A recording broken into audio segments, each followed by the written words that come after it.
get the hang of this. So thank you for being the first guest on the show, Taizu. Hey, let's fucking go. I'm the first guest on Kenneth's podcast. Did I tell you what the show was called? Up, and Aware. I only know because I read it on a Google Calendar invite, and I was like, oh, I like that. Oh, my God. I like that a lot. Yeah, so I feel like, so the show is called Up, and Aware, something I wanted to start a few years ago. But I never had the time, never had the resources, never had the pieces fall in place. But I feel like things are lining up and things made sense to start the podcast now.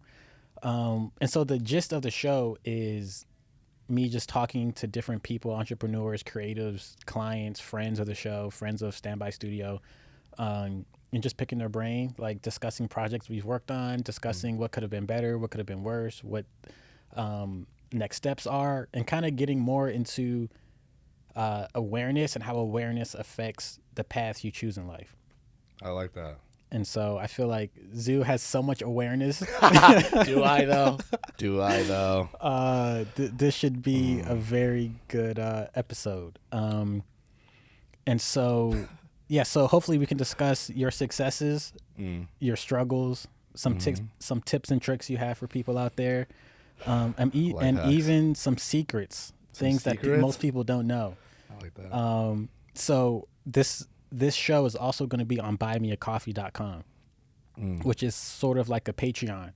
So all the exclusive juicy stuff we'll save to the end, and we'll put those on Buy Me a Coffee. If you want to support the show and buy Zoo here a coffee, you can do so. You don't have to create an account. You can just go on the link and donate us a coffee.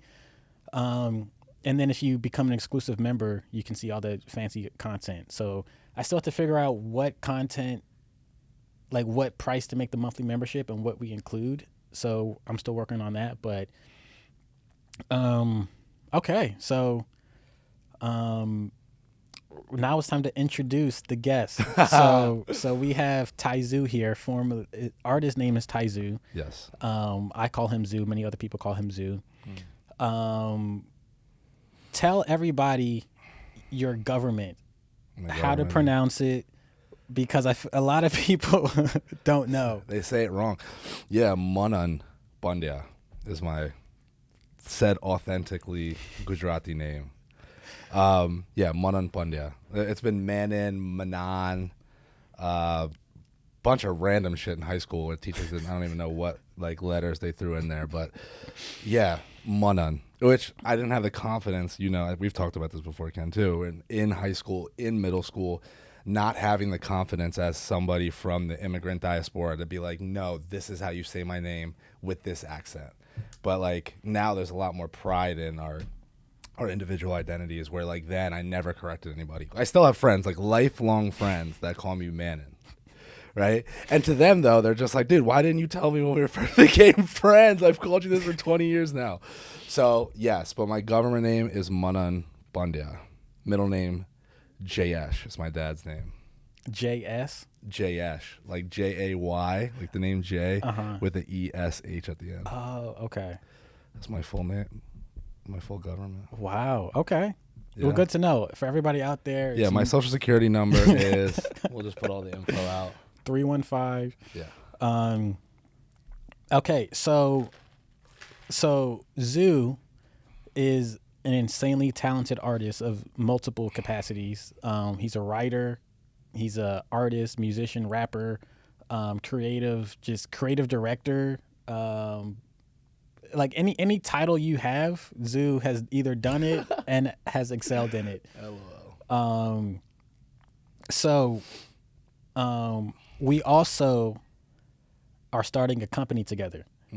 So we'll save the juicy details for Buy Me a Coffee. We'll get to that later. But we have a new venture together that those who want to tap in can tap in and find out what that is. So let's talk about how we met. So I posted something on LinkedIn. You did? I guess it was last 2022, January 2022. Right. Just a reel, something I put together, some work I did that I thought would just be cool to share. I don't know how he saw it or what connection liked it to where he saw it on his feed, but he liked it. He slid into the LinkedIn DMs and was like, "Yo, like we got to work." And I was like, "Okay, cool." I have no idea what he sent. You sent like a link to like some music stuff you done. I'm like, "Okay, cool." Like an artist. I'm like, "Dope." I've been working with artists, musicians in school, like a bunch of different projects. I was like, "Okay, cool." Like I'm down. Um.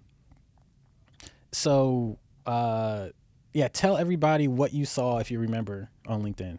You posted a video, and it was like a reel of a series of different shots you did. Like one was like a woman in like a flower garden, another was like a guy running, like close-up shots and moving camera shots of him running. And I was like, oh, this looks fucking dope. I always like when the camera moves. Like I think it adds, right? It's almost like a character that's there now. It's not still just watching. You're in motion. It creates energy. But then the way you captured that running shot, I'm like, oh, it's fucking hot. I like the cuts that you did there. I like the way that he was running. I like how you followed him. And so I was like, all right, cool. And at that time, I was looking. I was like, all right, like wanted to expand my network of creatives. And so when I saw that video, I was like, oh, that's kind of cool. Like I like this. I like the style. Like so that's why I was just like, all right, let me just see. You're in Philly, so I was like, let's just see what happens. Let's just tap into the matrix and see if anything comes out of it, which is fucking crazy to think now, like less than a year and a half later, where things are like kind of moving. Was it beginning of 2022 or was it end of 2021? I don't even remember now. I think it was January. That's crazy. But either way, it's only been a very limited window of time. But I feel like, yeah, I mean, I can obviously dive into then where our relationship went, but like, I feel like we were on a similar page of like finding other energetic creatives that are like have that let's fucking go energy, right? Can we curse on this podcast? Oh, go for it. Okay. So that like LFG fucking energy where we're just like, let's go, right? Organize, execute, and just keep that cycle going, right? And then obviously like change up the iterations, change up the strategies, like figuring out what works, SWOT analysis, keep it going. So it was cool to find someone that I was like, all right. And Ken, you were like, you're fucking like 10 years younger than me, right? Like just less than, but like relatively like almost like a decade younger. So I feel like that energy, you have that youthful energy, right? Like people meet me, they never guess I'm 35. They always guess I'm younger than I am. And I think it's just because like I'm always like fucking psycho. Like, I'm just like fucking let's go, let's do something, do something. So, and I think that's like often attributed as a youthful, just like kind of on the move energy.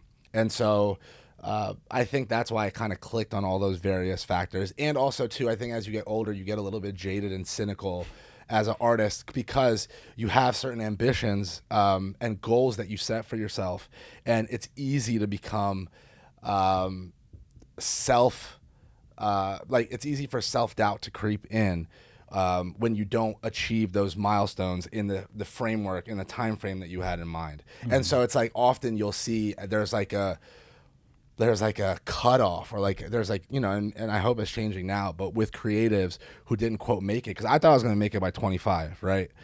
But there's like a cutoff that happens where people stop after a certain point, but that's the only time that you fail. Otherwise, and I'm sure will come up later in the conversation. I know we're already in a rabbit hole. Yeah, you already went deep. But that's how we met, and then I just felt like, you already know, like our energies are on the same wavelength. It was like let's just create. Right? Let's create and let's put it out there and let's see what happens without any attachment to an end result. I think that was kind of... Yeah, I think the end result, like the minute we had that first Zoom call, I knew you were just chill. Like I knew like the energy, like I'm around a lot of people who want to do projects, who reach out. They either don't have much planned, they want to plan it together. They want I don't know. There's a lot of variables of how people approach me and contact me, and it's all great. Like there is no like right way to like form a relationship with me, like business wise. Bumble, swipe right if you see, or left. I don't fucking use Bumble or whatever. However you swipe, you see Ken on there on the business Bumble. He's down for business. I've met a few people on Bumble, but Bumble Biz. I've met a few people. Ricardo, he was on Bumble Biz. That's how we met. Yeah, that's dope. And yeah, so the minute we had that first phone call, I was like, oh, okay. the energy is there. Like that's the kind of energy I'm looking for. That's the kind of energy I'm like music videos is the first thing we started doing. Right. And so after we met, we started talking about ideas. We went back and forth. We started, the first thing we ever worked on was a music video called Keep Moving. Yes. We shot the majority of it in Maryland. Yeah. Or all of it in Maryland. Nah, we saw, some in Philly. Okay. Yeah, remember that first shoot that we started? That was the end of January. You're right, Ken, because that was the end of January. It was a birthday party. Yeah. And we filmed on the rooftop in the basement. We filmed on the rooftop. We had a lot of ideas. Right. We had a lot of the creativity with us is never the problem. Like the creativity is like overflowing. Right. In every category, every endeavor. So let's talk about Keep Moving for a little bit. Let's do it. This video has never, to this day, not been released. No. We talk often about, let's just drop it. Well, I feel like Zoo comes to me, he's like, yo, we should just drop it. Why haven't we dropped it? And then I'm like, yeah, we should just drop it. And then Zoo's like, I don't know, dude. At the same time, you want to drop it, and at the same time, you're like, dude, we it feels like it's missing something. That's why. Like, I try not to be, Ken, like that creative that's just like, no, more perfect. But something just feels like it's missing. Like, I don't like, if we're putting something out, we should co-sign it fully. Right. You know what I mean? Like, that doesn't mean we have to think, again, that it's the perfect track or the perfect, but we should be like, yo, this is dope. We fuck with it. And I know we fucked with the video, but something felt just like there's just something missing. That's it, Like, and I feel like maybe if we sit with Nick or whoever is going to help us edit moving forward and kind of bring their sauce to it, can help bring that to life. Because I feel like what we captured is that what you captured is fucking sick, right? Like, all the shots that we filmed in Graffiti Alley were insane. What we filmed in downtown with all the neon lights and the signs was insane. So I feel like what we have visually is compelling. It just, we haven't organized it in a fashion that I feel like brings it to life the way it deserves. You know? So when do you think we'll drop it? 2024. Coming soon to a theater near you. Get it rolling. So what was the first? So let's talk about our first impression of each other. Okay. Because I think we haven't. I don't think we've ever. I don't think talked about that. I don't think I've asked you, or vice versa. And it's kind of been a year and a half later, so my first impression I don't really remember. So I guess I'm just going off of just general impressions. Do you remember the first impression?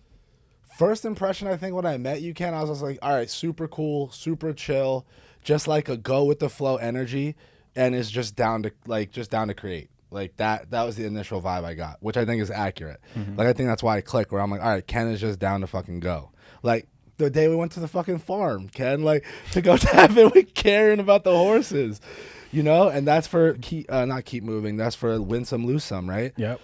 Which I still want to film that video. I think that would be like beautifully visually. But like, yeah. So I feel like that energy where it's like, all right, let's go fucking pull up to a farm right now and go talk to somebody and see if we could ask her if we could use her farm. Which she said yes, but the farm wasn't big enough. Right. Her stable was like quite small, beautiful horses, but it just wasn't enough space for what we wanted to film. Because one of the scenes, the horses has to run away and stuff, and just it's logistically not set up for that. So, but yeah, like that energy, that's what it was. Where I'm like, that's what I want. Where I'm like, yo, we're just like that spontaneous mixed with organized, right? Like I think there's a beautiful balance there. I think the organization is important because like when we tried our other shoot the other day by the bridge, where I'm like laying in the dirt and we're just trying to do that stuff, but it wasn't coming out. Like, so I think, there's a magic with spontaneity, but also there is like a certain like you serve justice to your vision by organizing, because like if you really is at that level, it requires certain groundwork. And so it's only fair to give the due diligence to your creativity, And so it's just like, it's that middle ground that I feel like, what is that? And how often do we drop stuff? And, what's that rhythm look like? Yeah. Because I just want to drop more music too. Like I want to beat 2019. That year I released 33 songs and like haven't released more since then. And I remember like 2007 Wayne dropped like 180 tracks. I'm way far from that number, but like just going over 33 to 34 would be dope. You know, like we have enough music right now. You know that, right? Like you know this, Ken. But it's just like getting it mixed, mastered, getting them all done. Do we want to do a visual? How do we want to drop all that? And that's again the business of the music, which I fucking hate. Which you know this. It's not the music anymore. Now we're not talking about the music. Now we're talking about the business of the music. I think, Zoo, with you, it's you're interesting in the fact that a lot of times I get the energy that you're like LFG energy, right? Right. Hashtag LFG. But at the same time, you're like, dude, I don't want to do it for the social media. I don't want to do it for this. I don't want to be performative. And then, like, you're constantly on the verge of deleting social media, of like just taking a break. So it's not like even take a break. It's like, how do we release content? How do we create art, release art, keep putting energy into the world without having to play the game of this is how you garner attention? And that's the thing. I feel like we're playing the game, but also not trying to not play the game while playing the game. Right. Which is a fine balance. You're right. I know what you mean. But it's like we're playing a different game though. That's what I would say. What game are we playing? We're playing the game of creating impactful art and not giving a fuck of the returns from it. That's a different game than what most people are going for. Most people on the circuit are trying to get signed, are trying to get more. Like, yeah, that would be great. But we had a record deal offer in 2020, which I've shared with you, and we said no to it. It didn't make sense then. And it was just like, I don't know. It was like a 360 deal. It was an incubation deal. It was just a whole series of stuff in there that was like, this are all red flags. So we're just like, all right. And on top of that, the label that wanted to sign us didn't seem like they were going to give it the importance and interest that we wanted. Like, I'm not going to sign over my brand for you to keep 20% in perpetuity and then whatever the incubation deal to whoever you hand us off to. And I don't feel like you're invested in making it happen. Like, you got to give me that let's fucking go energy, or I'm going to be like, you know what I mean? But I think ultimately it's a different game that we're trying to play, where it's like, we don't need the art to pay our bills, right? We're going to create our agency. We're going to have our clients. We're going to do dope creative work. We're going to make a Super Bowl ad, right? This is history that we're putting into a podcast that, like, a decade from now when we have that Super Bowl ad, we're going to be like, fuck yeah. So the vision is that we are able to create art uninfluenced by what's happening around us, right? And maintain the lifestyle we want without like being influenced by, without it influencing our art, right? We pay our bills not through art. You do, Ken, though, because you're doing like the freelance work, you're doing the work for the city, you're doing, X, Y, Z with other artists. And I do it through, I guess, through writing, right? Copy for different brands, but it's not our art. You know what I mean? It is to a degree, right. But you know what I'm saying? We're selling our art. That's fine because that's cool. I'm writing some shit for whatever brand. It's like, that's not me and I can do that. But then if I'm selling me, like, my brand values become different. Like, what I want to give to the world becomes different. And I think the trade-off there, people say like, yeah, cool. Well, then just sign and you'll have more impact. And it's like, yes, but what if you cannot sign, take your time, like it's like a bamboo, like a bamboo plant. Like, I think it's something like the first couple years, it barely grows. It grows inches. But you nurture it for 2 years, 3 years, 4 years. After that, it grows by yards and yards every year. But in the beginning, it's just you're watering it. You're just watching this little fucking bamboo plant. But then before you know it, it's just off. Mm-hmm. So, and I also genuinely believe, even though I fail to put it into practice sometimes, but I genuinely believe anything that is meant for us will come when the time is right. It's hard, right? Because you want it so badly now, right. But it doesn't work that way. It's like you can't just squeeze the fucking fruit out of a seed. You can't hold a seed in your hand and be like, well, I'm just going to squeeze the strawberry out of this. Like, you just fucking can't do it, right? It's like impossible. So that's where you have to allow yourself grace and time. Mm-hmm. And it's hard. But so I think we're playing a different game, and I think that's okay. Like, but we have to go back to your first impression of me because this went down into a rabbit hole. But I think that is very important, detaching, if you want, your art from the end outcome. Because then it won't influence your art. Because then you're putting your art out there for nothing else other than I want this to be out in the world. And I think that's the most, there's something for me that feels very authentic about that, right? I'm not trying to sell you something. Like, I don't want to sell you anything. Like, I want to have a conversation with you. I want to provoke thought. Like, I want to share in ideas, right? I don't want to fucking sell you something. Like, because to sell you something means that, like, you need something, or else I'm trying to, like, coerce you into thinking you need something. And, like, that's fucking whack to me. You know what I mean? That's like Gucci flip-flops. Like, you're cool if you have Gucci flip-flops. Like, are you, though? I don't know. I don't have Gucci flip-flops, dude. But whatever. To each their own, right? Like, Yeah, I feel like everything you just said goes into my first impression of you. Because that first music video we shot, before, as we were setting up equipment, as we were like moving things around, talking, you kind of just like start talking about, like, you just got like, what's the word? Psychological. No, not psychological. Like, we went deep real quick in Maryland for that first music video. We were talking about purpose and like fulfillment and like what we're doing with our art and why. Like, I feel like that day I was like, okay, cool, this dude gets it. And it's hard to find people who kind of are on that same wavelength that is that person, because there are a lot of people talk like that and talk about, oh, this isn't to be sold. Oh, we're doing this for the love of it. Oh, we're doing this for this and that. And then you get to meet them and you see how they treat other people. You see how they move around in this world. You see like what they actually do with their actions is different from what they do from what they say.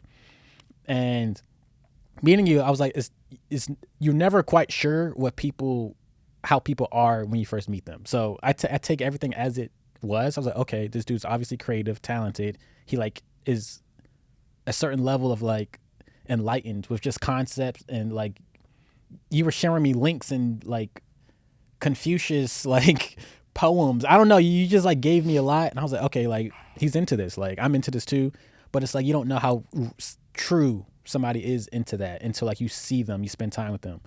And then as we spent more time together, it just kept, the boxes kept being checked. It's like, okay, he's genuine. Oh, okay, he's authentic. He's will go out of his way for people. I've seen you go out of your way for people multiple times, for me, for my friends, your friends, friends of their friends. And it's like I don't know, I just feel like that made me want to work with you more than whatever art we were creating, just because you're a dope human being. You know what I mean? No, I appreciate that a lot, Brody.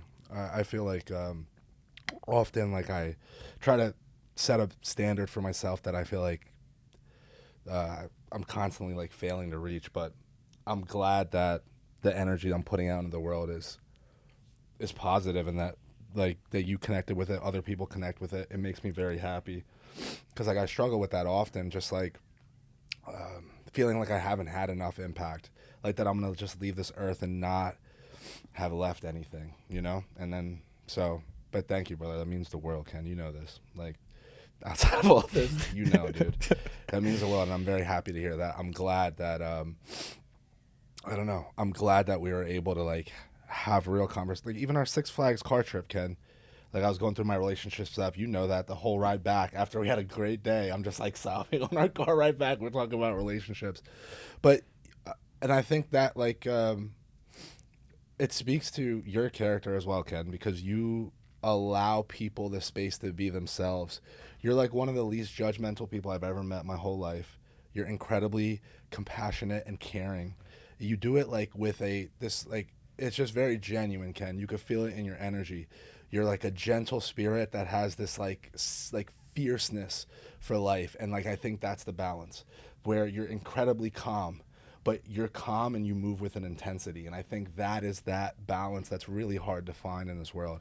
And I think you do it so beautifully, and you're so confident in who you are, dude. Even when we were in Seattle and the night I got fucking drunk and I missed my fucking shift in the morning at 6:30, and you guys will see that video. We can put that clip right in here whenever this drops. That's a hell of a fucking clip. Oh my god. Of Ken and my brother like waking me up at 8 a.m. and I'm just fucking sloshed out of my mind because I was drinking all night. And we were out in Seattle. And I was told Ken, I'm like, Ken, let's go. We were going for more drinks with our other friends, and Ken was like, no, I'm gonna head back. Ken texted our same group chat at 5 fucking o'clock in the morning that he was in the gym working out. But that discipline, I always admire that, Ken, because I always peer pressure you. I love to peer pressure you. Just today, I'm feeling like I'm a little bit feeling nice right now. So like, it's just like you know, what you do at the point of temptation determines your character. And I feel like you show your character time in and time out consistently every time, Ken. And like, I applaud you for that. And like, I admire you for that because it's very hard, dude. Yeah. Right? Like, it's very difficult. So, but thank you. Well, thank you. And I feel like, and that's the thing too. I feel like I feel the same way about you, but we do it in different ways, right? There is no correct way, but I feel like however you show up in a genuine way, and with passion and intention and treating people kindly, however that looks like for you is okay. Right. Like you said with judgment, like we don't all have to do the same things, be into the same hobbies, do this do whatever we do after midnight. But yeah, and I think like the amount that you push me to like be a better creative and a better like just like entity in the world and thinking about like the impact that we'll have and the work that we're doing, and like you're always like, dude, how do we make this better? How do we like improve? How do we level up? Which you'd be surprised how rare that energy is, because it's like most people can't hang, and there's a lot of times with trying to we're gonna have to take a break here in a second. Word from our sponsors coming up. But a lot of people can't hang, and Alan, he's a great proponent of that too. Like if you work with Alan, you have to keep up. You got to keep up. And Al has a certain energy, dude. Al, check you real quick. Shout out Al, Brody. You should be here with us. Al, where you at? Come on, Al. Where you at, Big Al?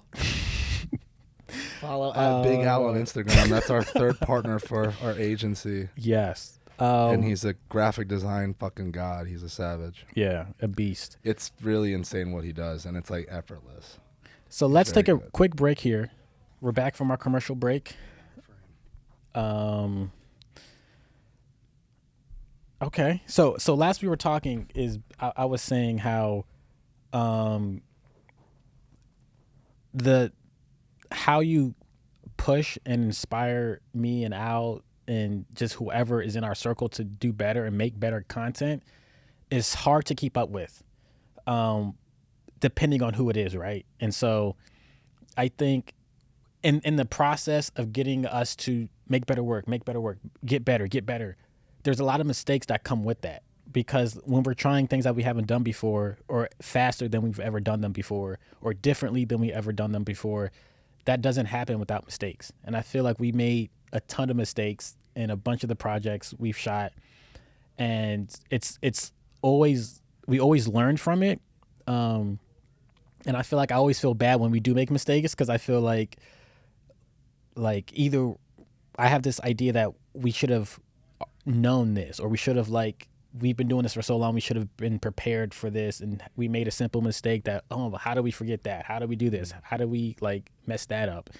But I feel like you also do a great job of, like, any L's that we take or mistakes that we take is always like, all right, cool, next time, like we'll figure it out. Like, all right, even with this mistake, how do we make this video still pop even after like mistakes have been made? So I feel like that's a huge like support system that allows us to create better work, which is amazing.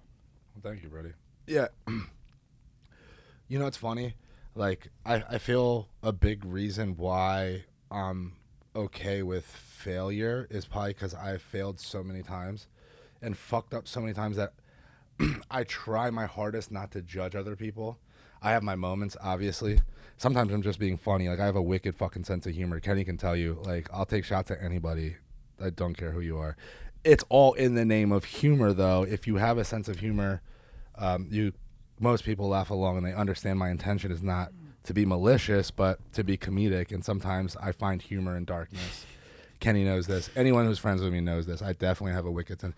But at the same time, I think, like, moving with compassion, and as long as people understand that there is a certain humanity that you carry, like, yeah, we're allowed to have fun. Like, that's the whole, right? And the energy we move with, it's like, you want people around you that motivate you to go harder too. You know what I mean? Like in our relationship, Ken, right? Like I go hard, obviously for myself, but then like being motivated too by all of us winning together. Like the vision is never like a mansion on the hills by yourself. It's a cul-de-sac with you and your boys, and we're all like, we fucking made it. Like that is community, and ultimately, like that's the win. Like I would never feel successful if I was just by myself winning and had everyone else. Like I just wouldn't. You know what I mean? Yeah. Like that's not a win to me. So I think like there's a way to build together as a community and like still catch all the W's as a collective. Like me winning is not taking money out of anyone else's pocket. Like that's sometimes the hardest part is like we learned early on this like scarcity model that there's only a certain amount that we can, right? If another Indian artist gets signed tomorrow to fucking Rock Nation, to whatever, right? And we're like, oh shit, well we, you know, whatever, like it could have been us or what, and then it's like, well they took our, but it's no one can take your space. Like you are uniquely you. So I think the win is finding out and figuring out who you are, like back to the up and aware, like back to the awareness. Like I try to be as aware as possible of my thoughts, why I have my thoughts. Like this is something I was talking with Al about, like our business partner with me and Ken. And Al said that to me and I was like, yo, you're fucking right. He was just like, the why. I always try to figure out the why in something. Like, why did they do that? And the more I thought about it, I'm like, dude, the why is almost always more important than the how. Now, of course, there's examples of the how being more important where, like, I don't know, fucking, you know, somebody figuring out, like, I don't know, fucking some tech advance, right? It's like, that's the how. How did you figure that out? How did you figure out quantum mechanics? How did you figure out what's inside of a black hole? How, those hows. But often in the story of humanity, when it comes to our narratives, the how is rarely important. When it comes to mechanical things, sure, yeah, how do I work this soundboard? How the fuck do I, you know what I mean? We got to call a tech guy in there. That's the how. But even in this case, the why is Ken making this podcast? Why now, right? Why this story, right? And it's just like, the why, I feel like, is the driving force. It's the passion. It is the fucking gas in our car, is the why. And so often that is the most interesting kind of conversation to dive in with people. Like I always am fascinated. Like I feel like I low-key should have been like two things. One, a lawyer, because I feel like I'd argue like crazy. Like I feel like I would be lit in the boardroom, you know? Like I feel like I would fuck people up in the boardroom. Like with just like a different sauce, you know? Yeah. But that, and also then on the other side, like I always thought I would be, what was the first thing I'm saying? I just lost my train of thought, Ken. I was in it. Compassion, moving. You see how these things go? My mind is like. The why. You started. The why, right. But what was the other? There was a second occupation I was going to say outside of a lawyer. Regardless, though, to end this rant, like it's the why. That's the fuel, that's the juice, that's why we do anything. And I think like uncovering and discovering that, this is the awareness. People are often in a state of confusion when it comes to, like, you ask them what their you ask them what they'll do, right? Which have you ever seen In and of Itself? Mm-mm.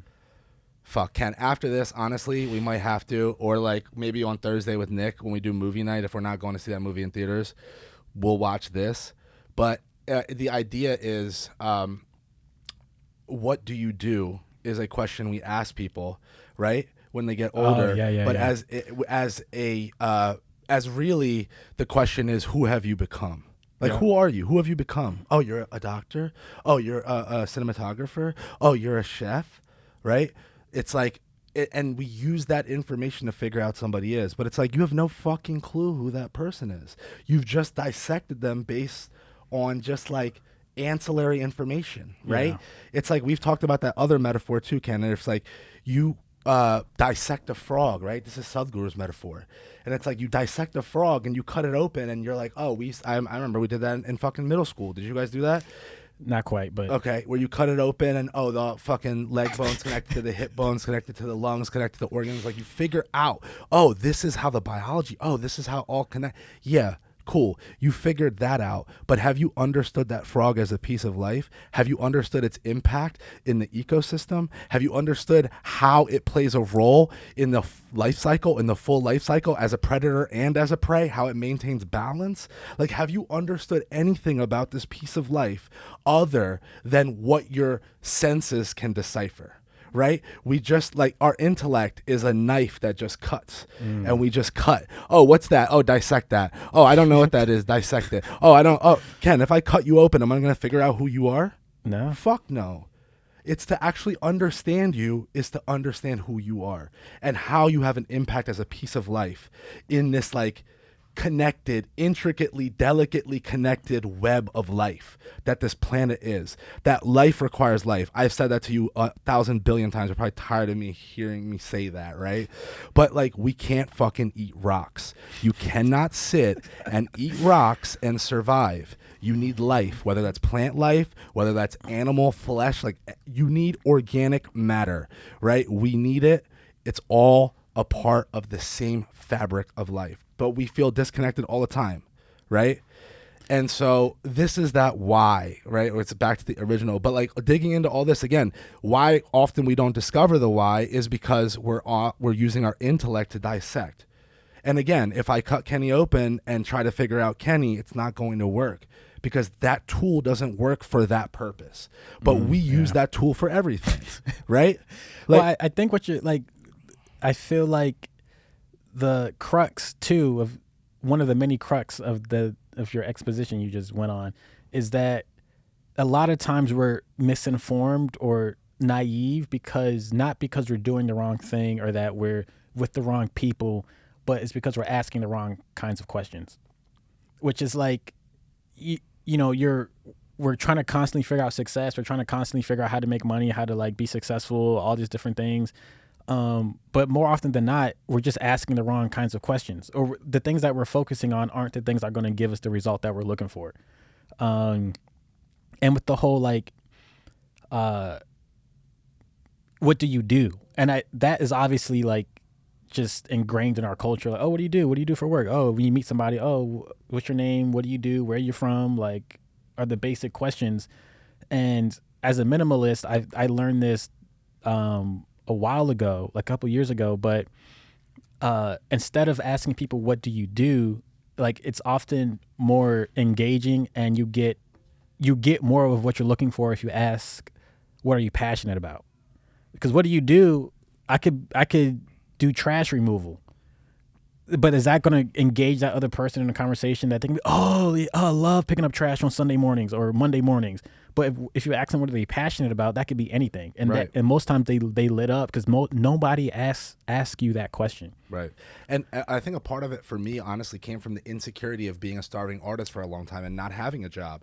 But that made me more aware of how, it's not offensive is not the right word, how like antagonizing you almost feel like you're being like you're like you're being interrogated. Like, what do you do? Because when you don't have a job, you're insecure about it, right? When you got a job, oh, this is what I do, this is where I work, this is whatever. And most people aren't passionate about it, right? Most people are like, oh my God, they don't light up when you ask them what they do. Yeah. Because they're just doing it to get by. And that's changing now with this generation, right? If you look at the rates of of tenure of employees, how long they've been staying there, from the boomer generation to now Gen Z, it's been decreasing to now where the annual average lifespan of an employee is like under 2 years for Gen Z, where for the boomer generation thing was like 20, 30, 40 years you're working for the same fucking company. Also, at that time, one stable job was enough salary to buy a house and pay for your food, right? Education wasn't overly taxed and priced the way that it is. Yeah. So like cost of living was different then, and the standard of living was different then too. So I just want to put that, but I'm just saying, like, that's why you have so many people switching jobs and unhappy and this quiet quitting and this bullshit, because most people are realizing, like, I'm making this money, but the money is not happiness. Like, people have that thing, like, like, money doesn't buy happiness, but I'd rather be crying in my Ferrari. And it's like, dude, you're a fucking idiot. Like, why is that the vision? You know what I mean? Like, It's a stupid saying. I get it. In a capitalist structure, having resources and access to resources allows you privileges. We all want that, right? No one doesn't want access to support, to a network, to a community. Like, yeah, we want all of that. But how do you do it in a way where you don't lose yourself and your authenticity in a world that's like constantly trying to like grind you into becoming like it's fucking cuck, right? They want you to be the cuck in that situation. They want you to be the cuck. I'm serious. It is like it's a submission that the structures put you into because you don't feel successful unless you attain certain things. Like, I often don't feel successful, Ken. Like, you know this. I've shared this with you. I'm very open about it. Excuse me. I try to wear my heart on my sleeve.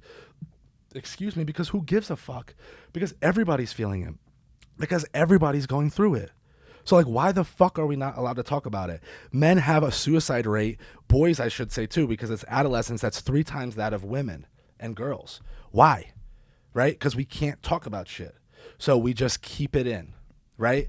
But, like, no. Let's be vulnerable. Let's be present. Let's ask the why questions, right? We talked about, why am I feeling this way? Oh, this frustrated me. Why? This makes me jealous. Why? This is making me greedy and want more. Why? Like, what are you chasing? And what do you want in the end? What does winning look like, right? Winning for me looks like a certain financial success. I want that mansion. I want you to have a mansion. I want Al to have his Bentley that he sent me, or Rolls Royce. I forget what car he sent. I don't know, dude. Right? I want Al to have all the cars. I want him to have all the guns. Al already has a solid gun collection. Like, you know, if there's a zombie apocalypse, we're pulling up to North Carolina. We're pulling up to Al's house. So, but I'm just saying, like, success looks different for everybody. Yet we have cookie cuttered it into financial and status. Oh, I'm a CEO. Oh, what's your title? Oh, you're C-suite? Yeah, cool. Fuck off. Like, who cares? Like, what are you doing? What is your impact, right? Like, that is the goal. Like, what does it mean to have power, right? Like, this is what people are seeking. Financial power. Power of energy, resource power, network power. What does power do, though?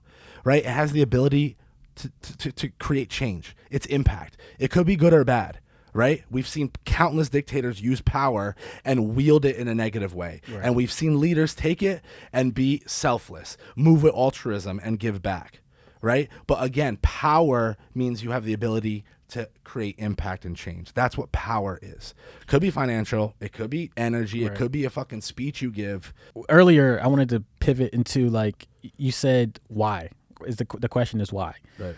And so with the array of options we have as human beings now, access to the internet, AI now, like, anybody can almost do anything. If you want to be a producer, boom, just watch a few YouTube courses, pay $200 for Fruity Loops, and you're a producer. If you want to be a filmmaker, like, everything is so easy access now. And I think Fruity Loops is free. Side note, and producers, I think it is. I think it's a demo version. Right. Okay. Produce doesn't cost any money. You don't need $200.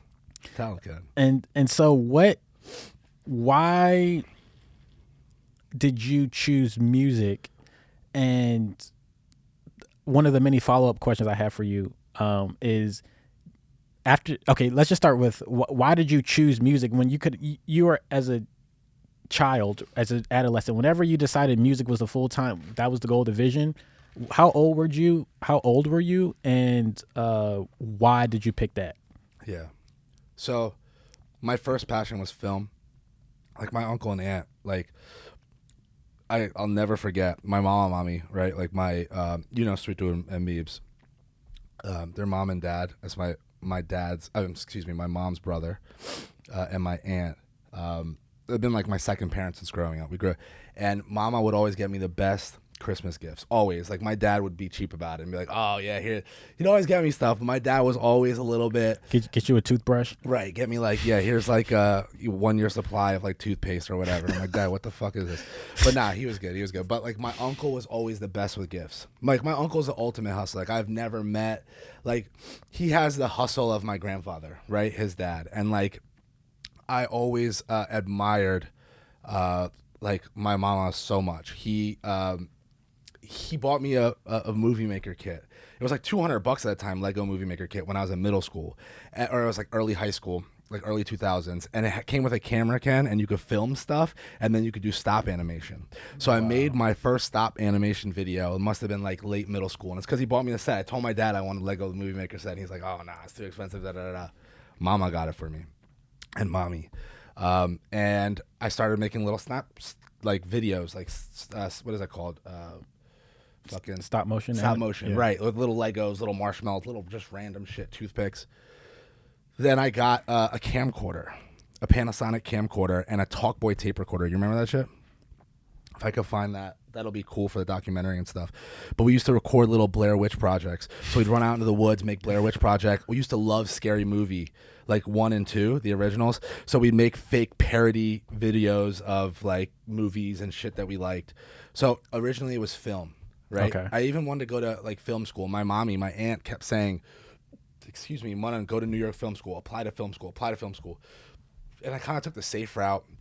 No regrets, you know, because I'm like I'm very appreciative of where my life went. But like, a part of me was like, I wonder if I went to fucking New York for film school. I didn't even apply. I went to Drexel, and kind of kept it local, and was like, all right, I'll go to Temple Film School and mess with them. And at that time, I loved this song by Immortal Technique called "Dance with the Devil." Have you heard of it? Oh, it's so fucking good. It's like, it's the art of storytelling. Like, it's the fucking ultimate storytelling. Like, yeah, when it comes to hip hop, and I know that might be a controversial opinion, but whatever. It's like, it's an opinion and it's mine. But like, Dance with the Devil, phenomenal piece of storytelling. It is the power of hip hop. And Ken, when we get out of here, I'll just play it for you so you can feel it. Also, You Never Know by Immortal Technique. Dance with the Devil is a story about a kid who is unsure about where his life will go and is back and forth between being a good working class person or going into a life of crime, and You Never Know is a love story gone awry. Listen to fucking both. But so I wanted to create a film version of You Never Know. I mean, of Dance with the Devil, Immortal Technique. And the people at Temple Film School weren't against it. They picked some other project for like Edgar Allan Poe, like, and his girlfriend in a graveyard or some shit. And I was like, dude, fuck this. Like, and so whatever. I felt like no one got the vision, and not even arrogance, but I'm like, I want to go where I'm understood, where my vision, like, people are like, yeah, that vision. And I felt like it took a while for me to get there. So as I was figuring that out, I would get drunk and freestyle. And we had a mic at Crossings at Drexel. And apartment 1320 is where all this shit happened. Like, that fucking apartment, we wrecked. It was at my boy's place. And we'd just throw parties there, and we had a mic set up with a PA. So we'd get drunk and freestyle. And I think I told you a story, right, Ken? Ahmed, and that's a whole different story. What I'll tell you with my ex Aisha, he was the guy I told you that, like, she didn't like him because he smoked weed. So I stopped smoking weed for her, even though she was secretly like smoking cigarettes and all this extra shit, cheating on me. That's a whole nother saga. My first girlfriend, Aisha, like, it needs to be a book. But she was then like this guy who she ended up cheating on me with, him and I were boys. And so we would freestyle together, and that kid, Ahmed, one time came with a freestyle that was a written one of our nights. And it was obvious that it was a written with the rhyme schemes. Like, he was no fucking poet. And he came with bars, and I was like, and everyone in the crowd was like, oh, like, you know, like the fucking hype energy. And I was like, and I didn't want to be like, dude, that was fucking written. Like, you sound like a sore loser. You know what I mean? Like, if someone kills it and the crowd's loving it, give them their flowers. Even though it's not cheating, there's no rules, right? But it's unwritten, where it's like, if we're freestyling, fucking freestyle. Don't come with a written, you know what I mean? I'll hit you with writtens too. Not at that time. But then I wrote my very first written. And I came, and I was specifically about him. And I fucking ripped him. And the very last line was, because that was like 2007 or 8. And it was like, you think you're my dog, but I'm Michael Vick. And everyone lost it, because that's when all that Vic shit was happening with his dog. So I was like, it ended on that, and it was just like everyone was like, oh, and then I was like, this kind of feels fucking good. So then I started writing, and then during that time too, I met my boy Anjum. So we were in a group called Abstract Method when we started. Wait, Zoo, before we move on, you said it felt good. What felt good? The recognition, the like people seeing your talent? Was it like feeling better, feeling like you know that you have this talent? Like what was that? Yeah, it's kind of all that. It's just like, I don't know, you just feel charged when you create art and you put it out and it connects and they hear it the way you want to hear it. Yeah. There's something about it that clicks, that you're like, oh fuck, yes. You know, like, you got it. I wrote this for a reaction, and then they react, and you're like, right? It's like a scary movie. When you put a jump scene in, if everyone in theater just does jump, you're like, oh fuck, that was a waste of a fucking scene, right? Yeah. Like, I remember the first time I heard Wayne bars, right? Like, he has certain iconic fucking bars, You know, I got old money, could have bought a dinosaur. Like, that was like crazy. That was like, I think, the S on My Chest remix that he had. Like, that's fucking crazy. He said, safe sex is great sex. Better wear a latex because you don't want that latex that I think I'm latex. So wrap it up. But she's so sweet, make her want to lick the rapper. Like, it's like Wayne was just so iconic. And like, I don't even know how we got onto Wayne, but like, It always comes back to it Wayne. always fucking comes back to Wayne. He's the GOAT. But like, yeah. So like, I don't even know what the hell my train of thought was, Kenny. You're gonna have to bring me back. Well, yeah, that's what I'm here for. Yeah. Oh, to wow. fucking bring me back from my tangents. We have not that much time left, so we'll do rapid fire stuff. All right. So are we gonna have a break and then one more round? At 7 minutes, we have to check Cool. that camera, and then we'll just do like a closing. Yeah, we have to get to. We haven't got to any juicy stuff yet. So okay. So what? We'll get to the juicy stuff after the break. But tell us one time you almost gave up with the music. Yeah, I was working with. And there's been a couple times, but with a group, Birthday Cake, out of New York, Long Island.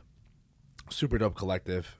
Just like great brown creatives that like I got lucky enough to like bump into at different events. I think it was actually an event here in Philly we tapped into off Broad Street at the, I forget what high school that is, but we performed there together. We tapped in, and I was working with them for like 2 years. Like Ubby, who runs it, beautiful soul. Like he put a lot of energy and love and time into my craft and my brand and everything I was building. And it got to the point where I just wasn't feeling confident anymore. Like, just not at all. Like, just like, fuck, like I had no money in my bank account. I was living at home. Like, just all of the factors were grinding me down and like making me feel not like an artist. And I was like, I can't be a starving artist anymore. Like, I need fucking money. Yeah. That's often like this trope of being a starving artist. Like, there's something poetic about it, but it's really not. Right? Like, as someone who's a starving artist for fucking 10 years, like, I could tell you, you move with more confidence. You have the ability to travel, to connect with different places, to go to different studios, to create the art you want, because it all requires resources. So I had that moment where I just had no money. I had nothing. This was like 2016. And we had been working on a plan to like really release a bunch of music. We recorded videos. Like, they put so much time into my craft, and I had to pull out. And kind of everything fell apart, like, from in that moment. And even with those relationships, like, I have nothing but love for them. But I feel like they feel like I let them down, which in that moment I did, you know? Wait. But I just wasn't feeling confident in my art anymore, you know? Even if they believed in me, which they did, and they put a lot of time and effort and energy and love into my brand. And then for me to pull out, I know they felt like, dude, what the fuck? We just spent 2 years building you up, and now you're saying you're done. And yeah, and then I almost like stopped making music for like a year and a half. So you felt because you were a starving artist, and you just had it. Because being a starving artist, you can only go so long without food. Yeah. And it's that length is different for every artist. They have to figure out how long they can starve. Right. But you were saying that you were in this group, everything was going well, you had a plan of action, but you were like, you got to the point where the starving artist was like, could no longer be like, you couldn't sustain that any longer. So you left the group because of that. So was it like, I'm sure financial reasons, but also like mental and emotional reasons. So it wasn't like nothing happened, like nothing, there wasn't like, oh, you know, a label, yada, yada, they dropped. It was like just purely a starving artist. You were a starving artist for too long. Right. It was life, right? Like, it's me doing it. Dude, because think about this, Ken. My first project as a collective, Abstract Method, we dropped on Dat Piff. You probably don't even remember Dat Piff, right? I've heard the name. Never used it. Right. That was like the mixtape authority. That was like their slogan. But they were. That's where you went to get all the new Wayne tracks. Anyone was dropping some shit, you went to Dat Piff and you downloaded the tracks. We dropped our first project on there. It's probably still on there in 2008. So now you're talking 8 years later, and I thought we were going to make it by like 25. I thought, there's no way. I dropped out of school at 20.